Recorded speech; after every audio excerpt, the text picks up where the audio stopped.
Welcome. It's great to have you all here with us. I think all of you know that here at Science Live, we really like hydrogen. It's a gas, but it's an amazing element. In fact, some of us think that hydrogen is the smartest element. Well, because the others are denser, right? Don't you get that? Okay. All right, you got that. Okay, a little bit of science news. So speaking of hydrogen, the hydrogen trains are coming to America. So what do I mean? There are now two different train providers that are using hydrogen fuel cell powered trains. The first was Sierra Northern Railway in California, and they put in a hydrogen fuel cell powered switcher locomotive. These are the ones that push around the freight trains within their area there. And then just a few days later after that, San Bernardino County Transportation Authority launched their passenger train that is also powered by hydrogen fuel cell. And they had looked at maybe switching to batteries because they wanted something that was more environmentally friendly, but they found that the battery-powered version didn't have enough range, so they went with hydrogen. For the replacing, the switchers, these locomotives that push around the freight cars, they're estimating that if they can get switched over to hydrogen, they're going to save over 50,000 gallons of diesel fuel that they won't have to buy every year because they'll be powered by hydrogen. And that's pretty exciting. Well, it's time to get it over to Dr. Joshua for How to Study with Acellus Gold.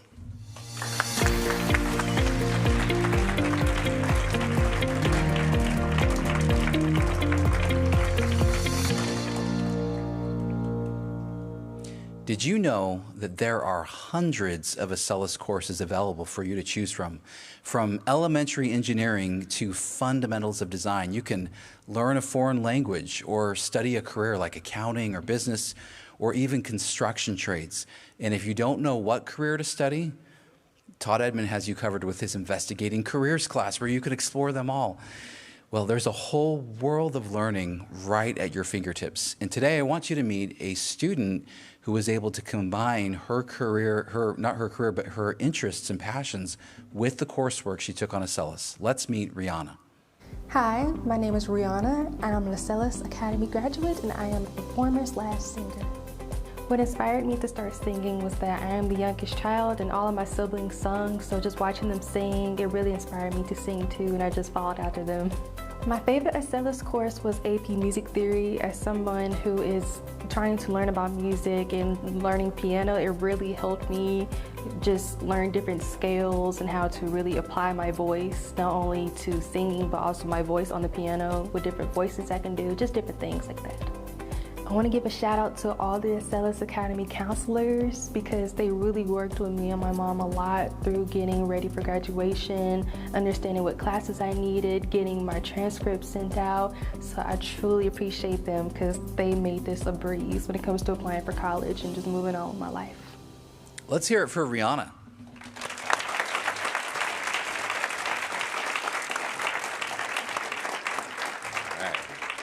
Well, it's time to get it over to Dr. John for the Technology Spotlight.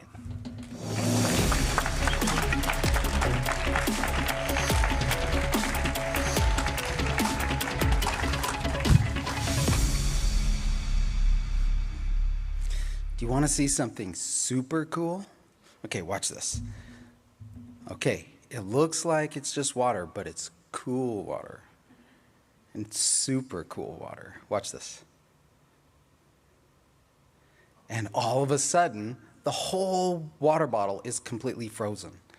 And that's because it is super cooled water. That's what they call it. And it's a state where water is colder than it needs to be to turn into ice, but it's still liquid. And it's just trying to nucleate the little ice crystal, and then the whole thing freezes. And this is a pretty amazing science fair project if you're looking for something, but it can be kind of hard to make happen. You have to have really clean water and the conditions just right. But it turns out that it happens a lot up in the atmosphere, high up, because remember how it gets colder and colder as you get higher and higher?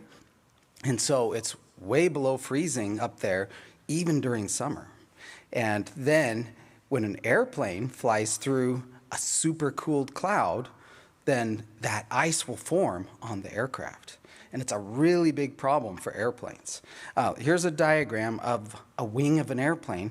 And remember how we get lift with the way the air moves over the wing? Well, if you mess up that pattern or add bumps or different shapes, then it adds drag and it messes up the lift, especially if it's something like this. You see that ice sticking way out there? That formed from the supercooled water hitting the wing and then turning into ice instantly right then. And so aircraft manufacturers have different ways to deal with this. The most obvious way, of course, would be to heat the wing. And sometimes they'll take heat from the engine and put it through in order to heat up the wing to melt that ice. But that takes a lot of energy. Another way that they'll do it is what they call a boot. It's a wing boot, and there's a rubber layer in the front of the wing that fills up with air and breaks the ice. But you have to watch it really carefully because if it gets a hole, then it doesn't work effectively. Another way they do it is what they call the weeping wing. And it's what it sounds like. If you look at this picture of a weeping wing, if you look really carefully, you can see little teeny holes in the wing. And they put out a liquid that either prevents the freezing or actually helps thaw the freezing of the supercooled water as it's hitting the wing. But if you run out of that, then you're in a bad situation up high, right? And so it's an ongoing thing to try to figure out a better way to de-ice the aircraft in order to keep it up. And of course, if you get that ice on your aircraft, it not only makes it so you have more drag and you can't fly as well, but it also can make it so, of course, the airplane's heavier. And then if it gets on your ailerons, the controls for the aircraft, it can make it so you can't steer. So it's a really big deal to get it off. Well, some researchers in Germany have a new idea. They're going to shake things up because that's their idea. If you vibrate the wing just right, you can make the ice come off. And if you just vibrate it, it doesn't do much. But if you get the frequency just right, then you get to the resonant frequency of the wing, and that will shake the wing just the right way that will make the ice break off. Remember how when you do the swing and you swing back and forth, and if someone tries to push you, if they push at the wrong speed, then sometimes they're pushing you when you're going up, sometimes when you're coming down, and it just messes everything up. But if they have just the right resonant frequency, then they push you at just the right time, and you get higher and higher and higher. Well, that's how the resonant frequency of the wing works. But it's trickier than that because it changes depending on how high the airplane is and whether there's any ice on it or not, and of course the shape of the wing. So they did a whole bunch of simulations where they looked at what would happen with different frequencies, and they put piezoelectric actuators in the wing that vibrated at different places depending on where the ice is just right. And after they were all done simulating it, then they took it to the wind tunnel. And they put supercooled water in the wind tunnel and let it collect on the wing, and then they tested their vibrations to make it come off. So they have to calculate the right resonant frequency, and then they have to tune the frequency just right in order to make it work.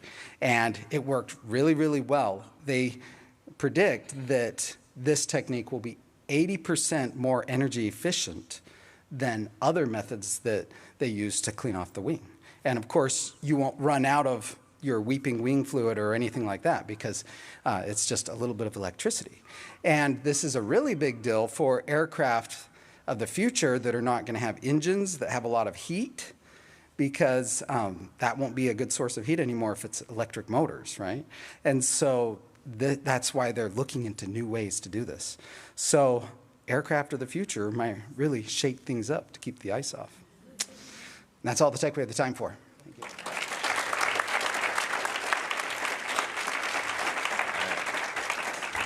Now it's time for Breakthrough Moments in Science with Tobias.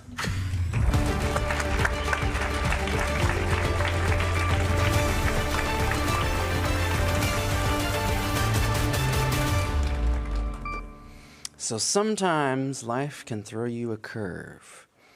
Man, I have a little surprise this week. I changed the labels on my wife's seasoning shelf. Yeah, I'm not in trouble yet, but the time is cumin. Let that process. Okay, never mind. That was just a joke, okay? If I did that, I'd be the one who pays for it because I'm eating the food, so it would be bad.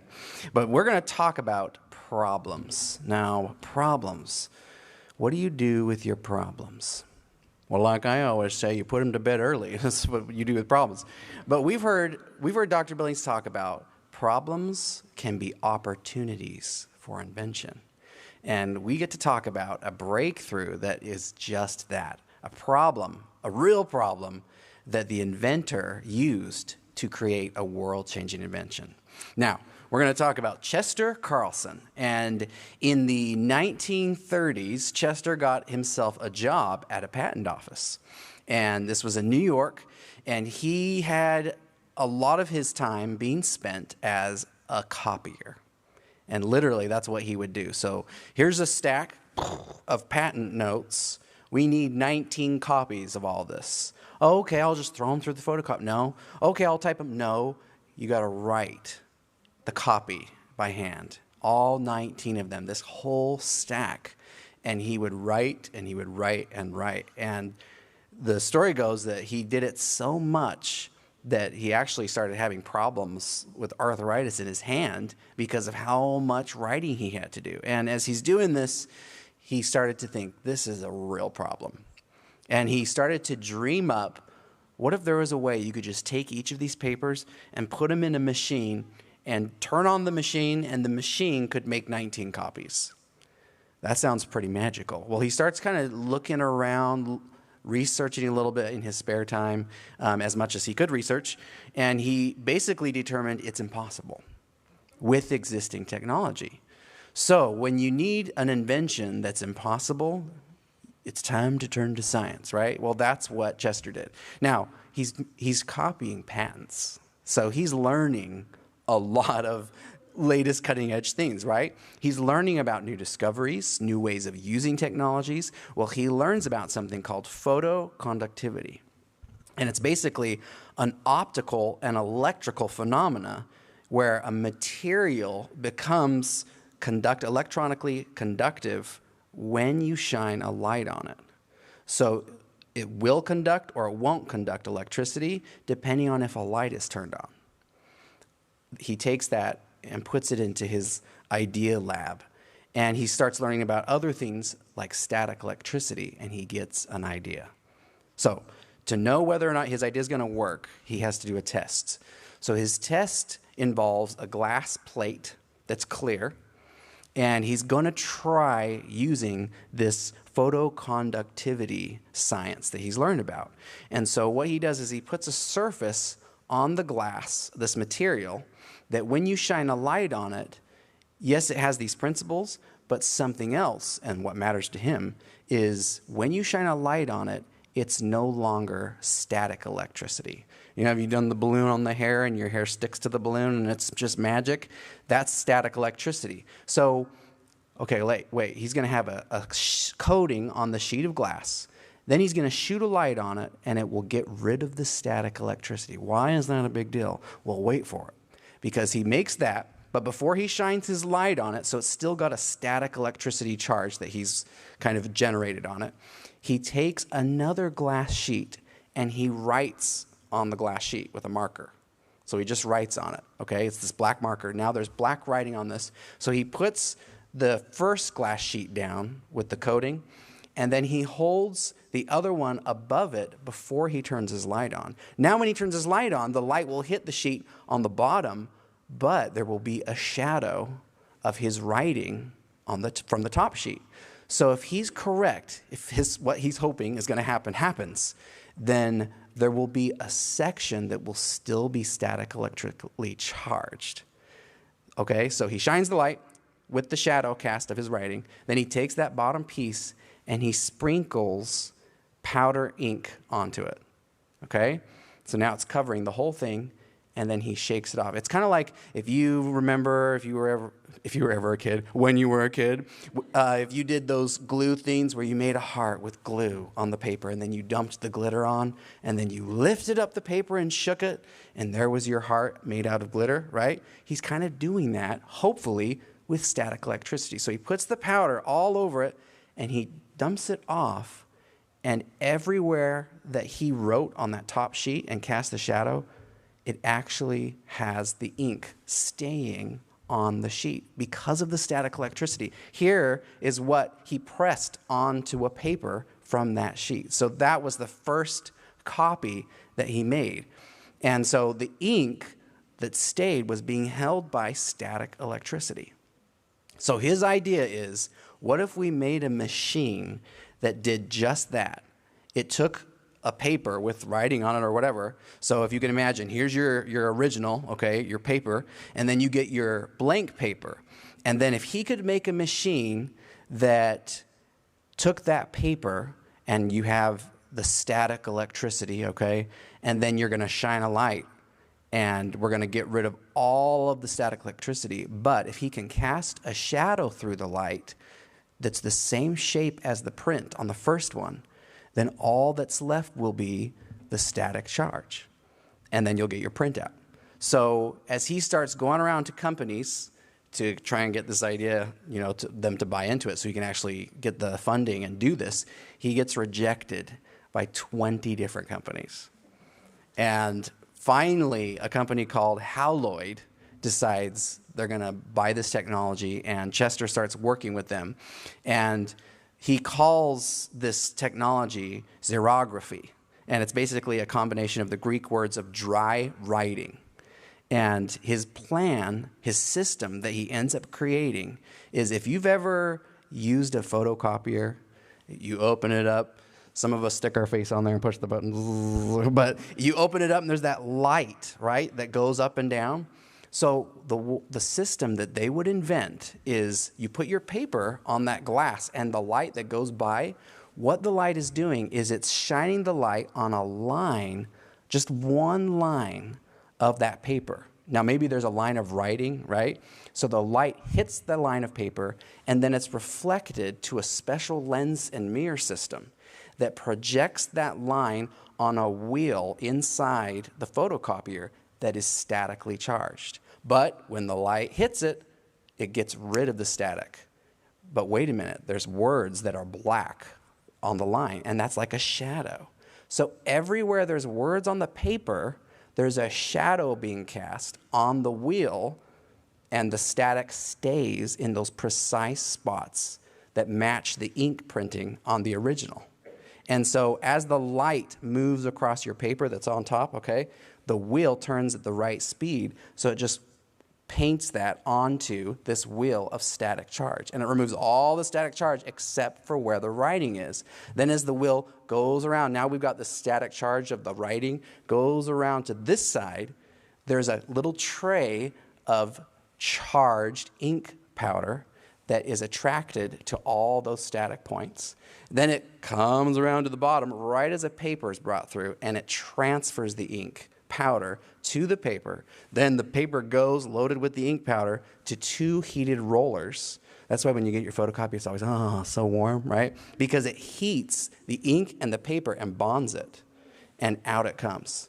And they are able to develop a machine that they put out that could do 7 copies in 60 seconds, which was phenomenal for the time. And they changed the name of the company to match the xerography, so it became Xerox, right?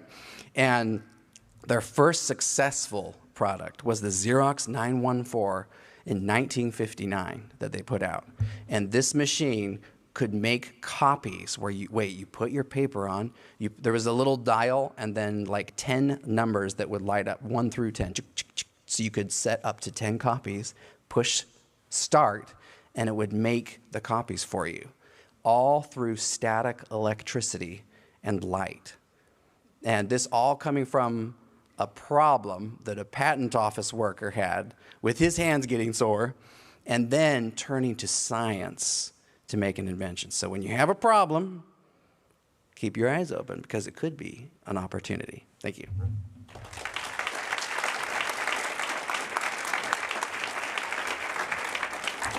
All right. Well, it's time for me to introduce the father of hydrogen technology, Dr. Roger Billings.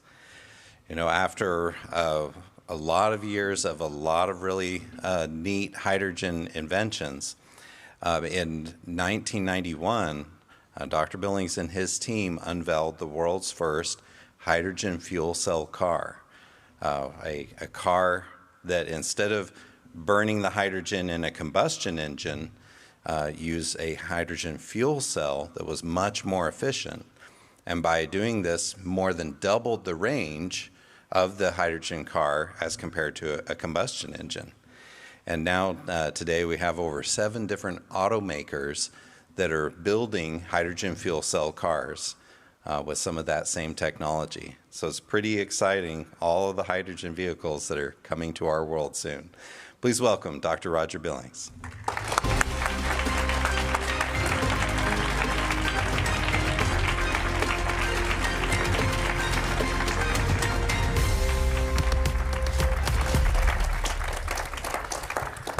Hydrogen trains in California, I love it. It's happening. Huh? It's happening. It's happening. Hydrogen's gas. Okay. So we have some news today that we want to get to right away. Okay. Tell them. Well, this is how it goes. She wasn't ready for that, was she? We're always ready. Are you? Okay, Never. go ahead, tell them. We're waiting for you. The news today is that she doesn't have any news. I know. Yeah. Well, I want to welcome everyone here. We are in the midst of our fall study of inventing. Yeah. And as you recall, last time I invited you inventors to invent That's right. really clever t-shirts.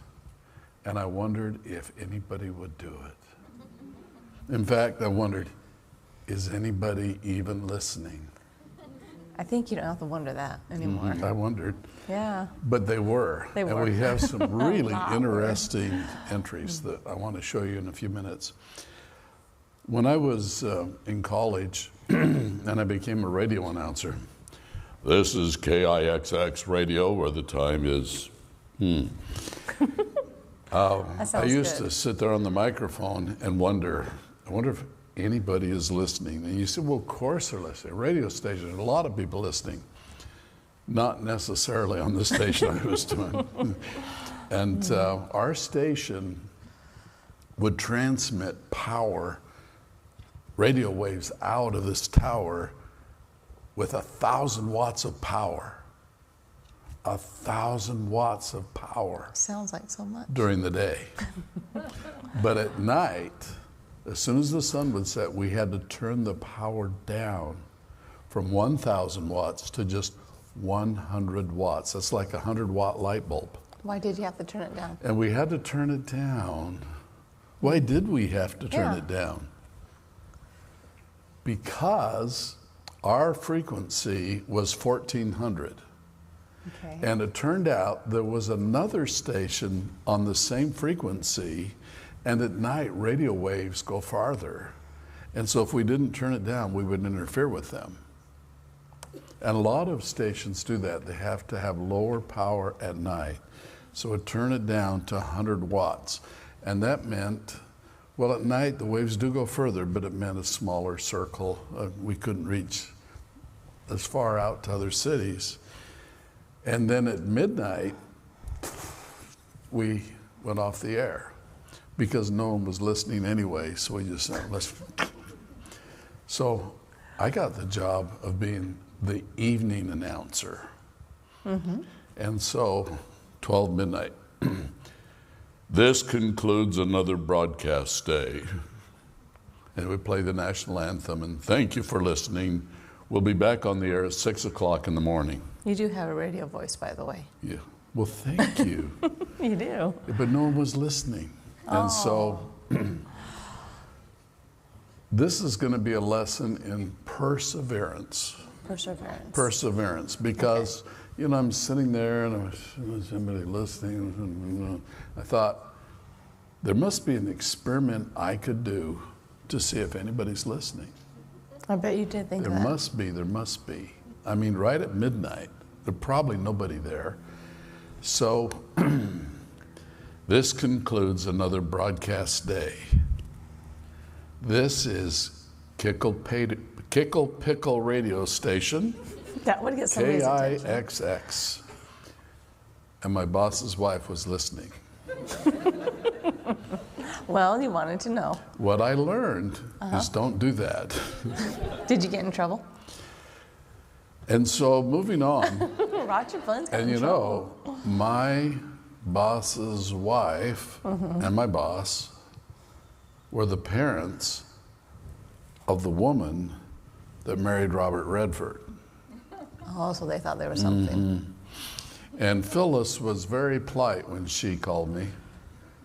Was she? No. Oh. No, she didn't think that was funny at all. I thought it was hilarious. It is Kickle Pickle Radio. Okay, let's move on. Moral of the story is, you know, is anybody watching Science Live? And judging from the responses we got, yeah, there's some think people there out are a there. few And out I there. want to thank everyone that made an entry. Now, we're learning about being an inventor. An inventor is a person that uses their gifts, their talents, and their abilities to make this world better. I like that. Yeah, and it really starts with a thing I call discovery. Now, a lot of people use the word discovery, but maybe I use it just a little bit different. Where does discovery come in the process of invention? At the beginning, In the beginning, there was discovery. there was discovery. And this is how I think of it, because the first thing you have to discover before you can invent is you have to discover the niche, the problem, the opportunity. You have to discover, whoa, wouldn't it be great if? Okay. All right? And so you have to discover that. When you discover it, then you can start working through the science of invention. And I say the science of invention because it's not only science, it's the art and the science of invention. And both those have to come together. And I'm going to talk more about that because someone out there is going to win the Inventor Fair coming up in the spring. And it's interesting, I got a message from a student, probably one of you listening tonight, and the message was, I want to invent something, but I don't know all about chemistry like you do, so how do I invent something? And I realized, whoa, there's something we need to explain to this student. Yes, it's wonderful to study science and chemistry and physics and engineering, all those things. The more you learn, the more power you have to invent. But invention starts at a much more basic level. Last time I told you, you could invent a better environment for you to learn in your own home, in your own bedroom. You could figure out how to organize it, how to make it be more inspiring to you. An environment that's clean and neat and tidy and organized will inspire you to do better work, even like on your cell of studies, but certainly on your inventing. So let's get into how we do invention. Now, I thought t-shirts would be a real interesting way for you to understand how this works. And I'm not trying to get more t-shirts. I think one per person is enough at a time. But anyway, but it is a wonderful way to see how this process works, because t-shirts could be plain, but the ones that have a message are much more popular. If you sell a plain t-shirt, you'll sell it sometimes, but if you have a shirt that has a message that has just the right fill, many people will buy it. And the message that you put on the shirt is something that you can invent. Are you with me? And what are the criteria that you use to invent a t-shirt? the criteria. This is the reasons that this works and the reasons that doesn't work. Okay. Am I getting too social emotional? No, we're right with you on Oh, this. she's right with us. Yeah. Isn't that great? All right, so let's look at this. If you put a message on a shirt that says, this shirt is blue. If it's a pink shirt like I have on, it would be a lie. But if it's a green shirt or blue shirt, this shirt is blue, well then try and sell those. Print up a bunch, put them in the store, and they probably won't sell. Why? Duh. Right? That could be on the back. Duh. Wouldn't it be interesting if you could put a message on the shirt that when people say, oh, I gotta have one of those. I gotta have one of those. And why would people say that? Because your message is really, really clever. Or maybe it's about something that people feel passionate about. Like anything about fishing, I'd buy. Really? Mm-hmm. Okay. Anything about fishing, there we go. Almost. It's got to be clever, though. You see what I'm saying? So if you can come up with something really clever, you're going to sell more shirts. And what if you could come up with something that's clever and fun and funny? You're going to sell even more shirts. But as a good inventioneer, you don't stop there. You say, no, it's not enough to sell more shirts and make a lot of money. It's not enough. And I really feel that way, and I hope most of you do. And it's my intention to make you realize there's more. It's not enough to just make a lot of money. What about making the world better? What if you had a message to put on the shirt that was really neat so a lot of people would buy it, but the message would inspire people to be their best, to do better? For example, here's a real simple example. Acellus Academy, study hard, or study as though your life depends on it, because it does. So you're now using your shirt and your message on the shirt as a tool to inspire people to behave different, to behave better. Then it really starts to get exciting. So we are inventing a solution to a problem. And what is the problem? People need to be motivated. Now, R51 thinks the problem is he doesn't have enough money in Area 51. Okay. So you need to earn some money to pay the bills, but sure. But what about inspiring people to be better? And what does it take to make a shirt more popular? What can you put on a shirt that would inspire more students to want it? So here's the experiment we're going to do. And in inventing, or in becoming an inventioneer, creating experiments to help you know what is working and what's not working as good is really an important part.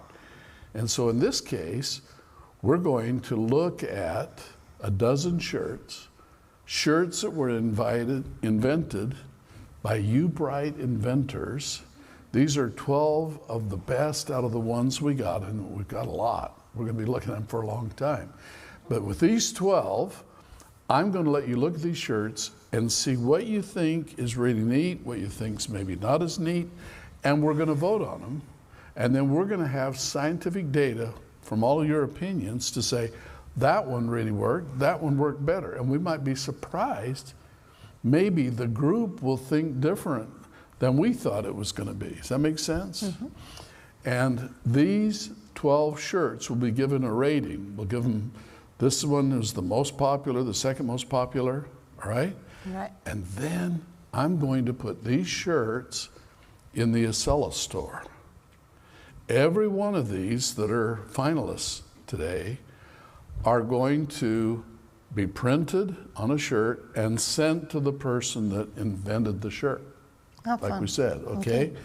But all of the rest of you can go in the store and look at them, and if there's one that you want, you can use your gold credits to order it, and we'll ship it to you.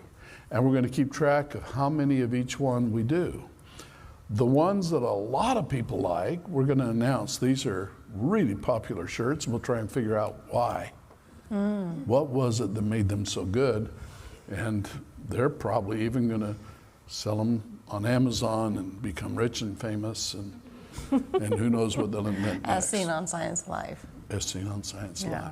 As seen. Excuse me. Okay, now, should we get to it? Let's go for it.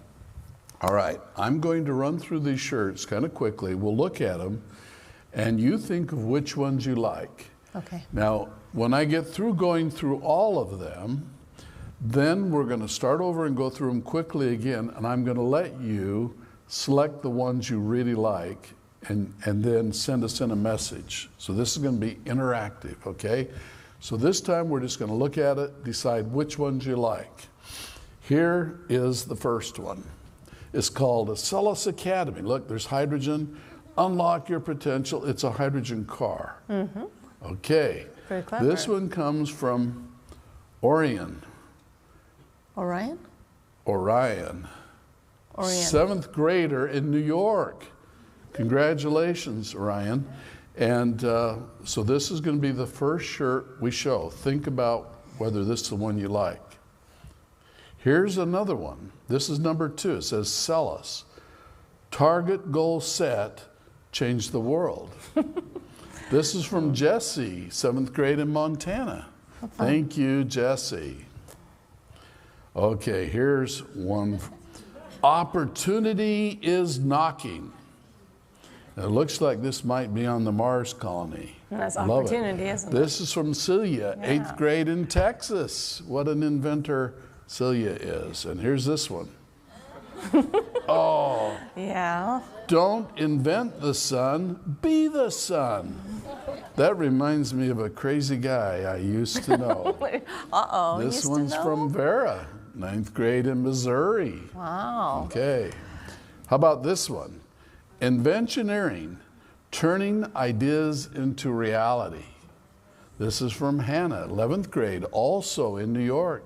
Boy, New York's getting the inventions going. Oh, I like that one. Here's one.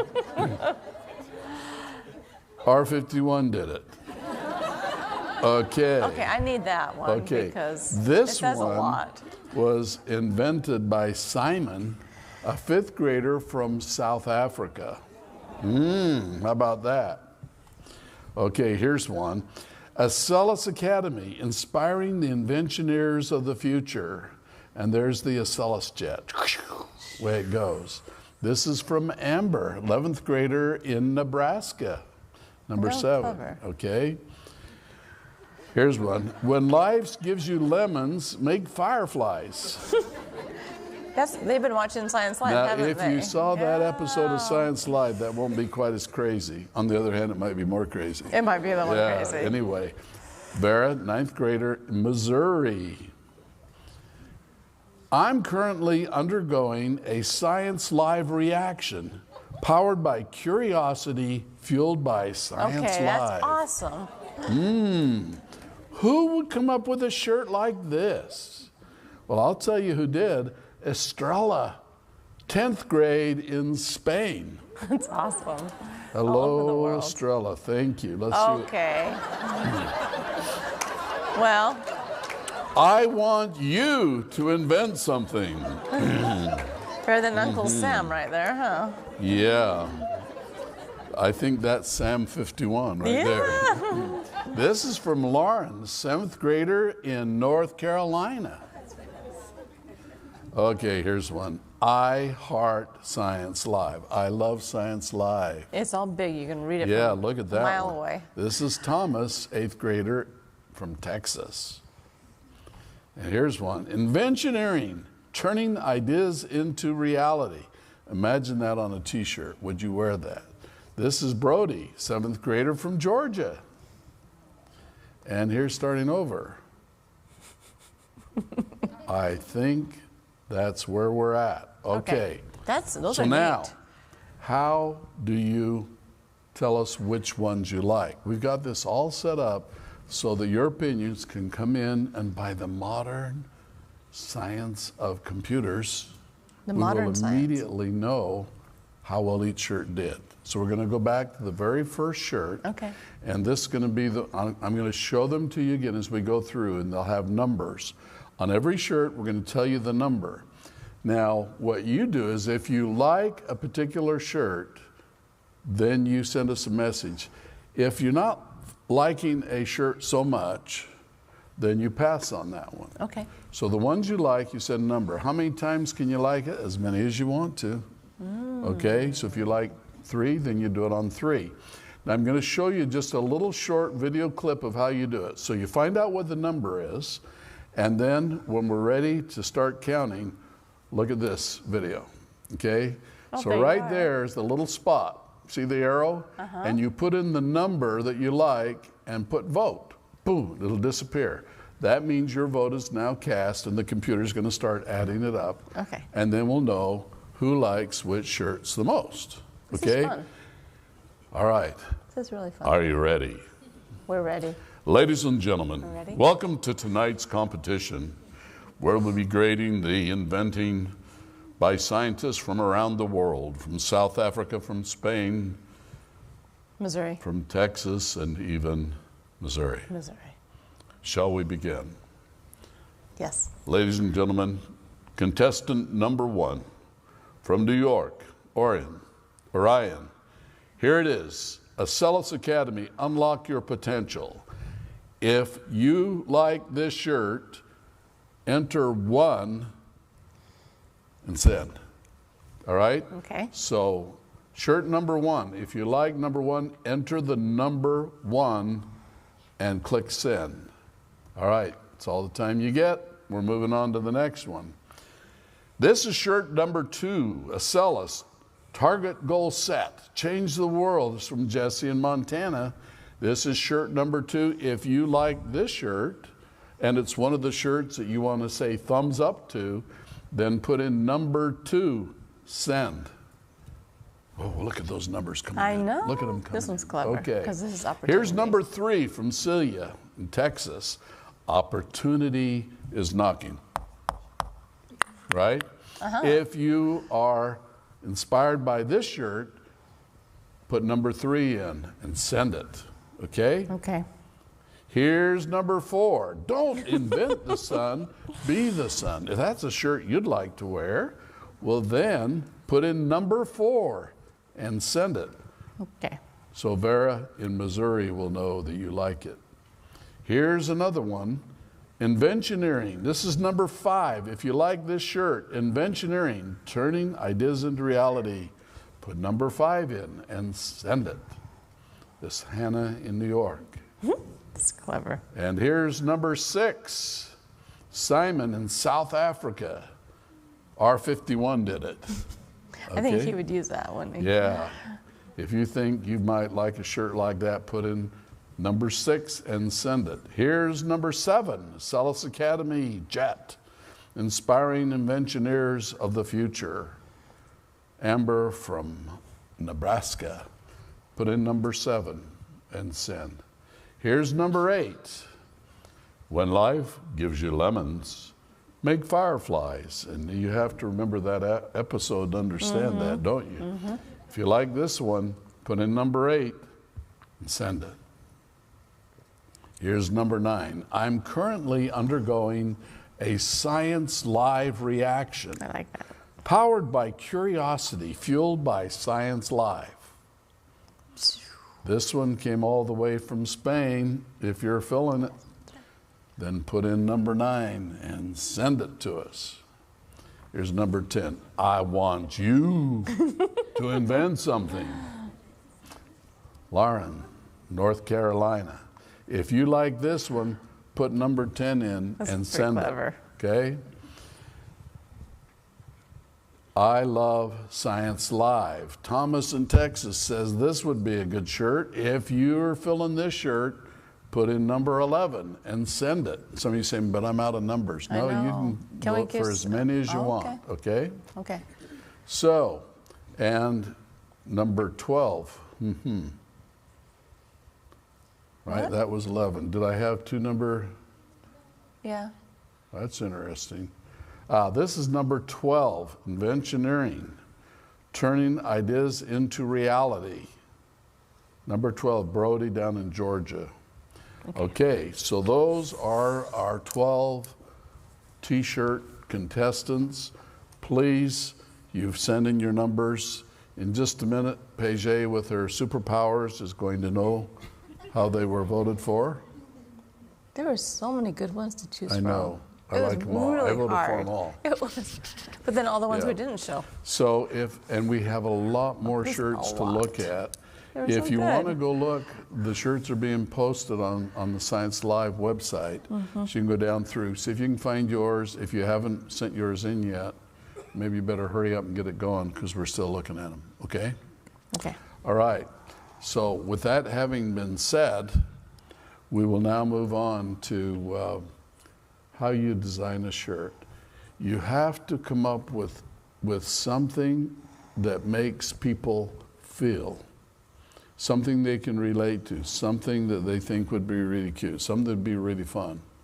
And there are so many ideas that you could put in a shirt. Now I need you to take a jump with me. So we're designing shirts, but we could be designing a brand new airplane. And if we're designing an airplane, we'd want to design one that has properties that people really like. What would you put in jet? Well, I'd want it to go fast, I want it to go high, use very little fuel, easy to drive, things of that sort. Are you getting votes already? Uh-huh. All right, let me just take a peek here. What do you got there? Whoops. Whoa, Oh, we got a new whoa, one. Wait. whoa, Hold, please. whoa. Hold, please. There we go. Oh, there's another one. Look at him. Whoa, man.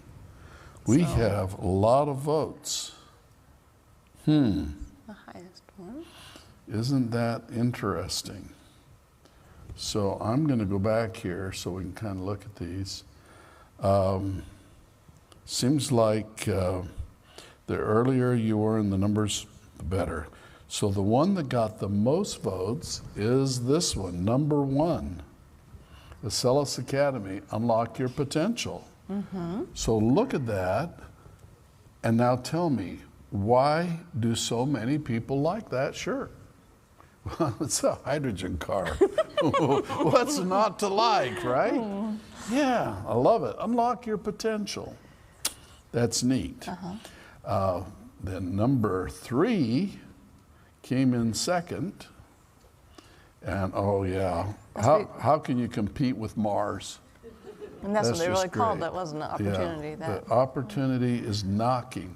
Yeah. So this is creative where a lot of us are thinking about, maybe living on Mars someday, or hearing about people that do. Elon, look, it's Elon, okay. Oh, there it is. But there's something about the words, opportunity is knocking. That makes you kind of feel like, whoa, we could do something significant, like establish the human race on the planet Mars. Okay, the third highest number of votes is this one. Oh no, oh no. Can this be that would just make you smile. number 4?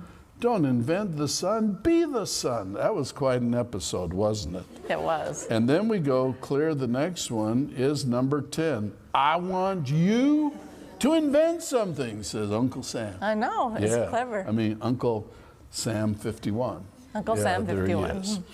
Okay, so that's kind of our very highest choices.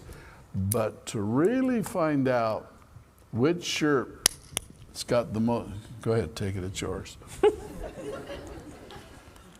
We now need to see who's going to earn gold by studying like they really mean it, like their lives depend on it, and then go to the Acellus store and order a t-shirt so that you can vote by actually wearing it around, and we'll see where we come in. I hope that this is illustrating a point of how you make an invention, and by how clever you are is going to determine how much impact your invention is going to have. So if I were inventing a shirt today, I would think about, what do I really want the message of my shirt to be? What kind of impact do I want people to feel when they see that shirt? What about the shirt radiates to a person that's going to wear it? I want to wear this shirt because it's going to make everybody think this or think that. That's inventing. And learning how to invent successfully, impacting the world that way, is becoming an inventioneer. We have a comment coming in from PJ. Was that a hump, sigh? You want to say something? Or was that just the normal noise you make? Is that like Kickle Pickle Radio, which will be in somebody's head forever? They just wrote in and said that. We have a question. And it says, Dr. Billings, how do you identify which ideas are worth pursuing? And I don't know how to pronounce your name, so please forgive me, but I think it's Karaya. Karaya, okay. How do you what? How do you identify which ideas are worth pursuing? That is what we call an experiment. We're doing an experiment today. So we came up with all these ideas, we shot them in. Now we're letting a large audience look at them, and we're getting feedback from them. And we can study which ones won, and we can scratch our noodles and say, why did they win? What was it about that one that made it more popular? And experiments then teach us things. The first round of experiments that most great inventors go through, I think, are the round of experiments that take place in the laboratory of your own imagination. And it's really fascinating because you can build an experiment in your mind and you can process it. You say, okay, I can see that shirt, and I'm like, I don't think that one's going to work. And you can do a lot of learning. In fact, go ahead, please. We can't speak at the same time. Ladies first, please. Go ahead. It's your turn. You were it's your talking turn. tonight I'm just going to be quiet, how we silence, need to and listen to her talk. You know what I mean? And so okay, it's your turn. Okay. You're so fun. No. Shh, I'm funny. Shh. It's her turn. She's got the floor.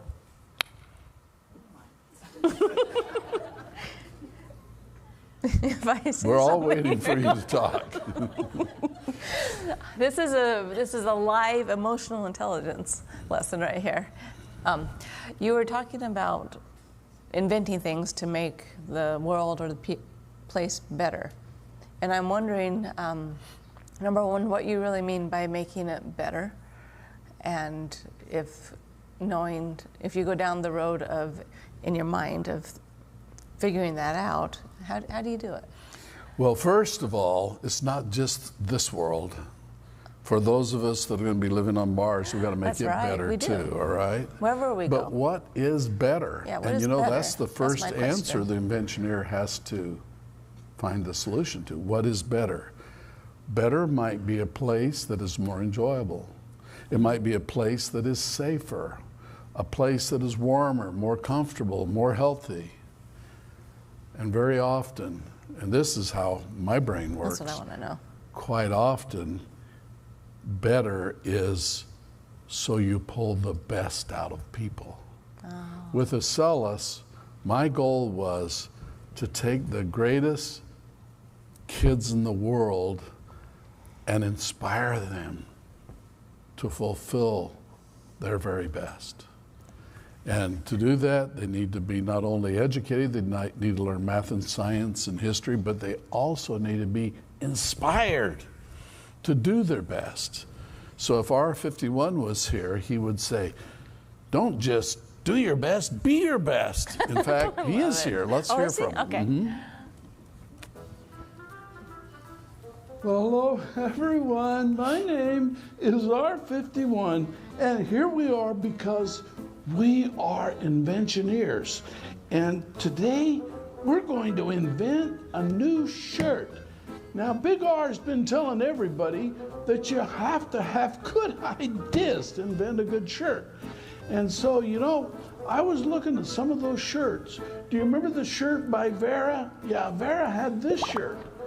And man, it's got a real nice person on it. And so we can take little pieces from that shirt and we can collaborate with Vera by putting it right on our shirt. Look at this. And here, look at this. It's kind of like a halo. And put that one right there. We are inventing a shirt. Look at this one. He's spying off. It's so cute, isn't it? Put that one right there.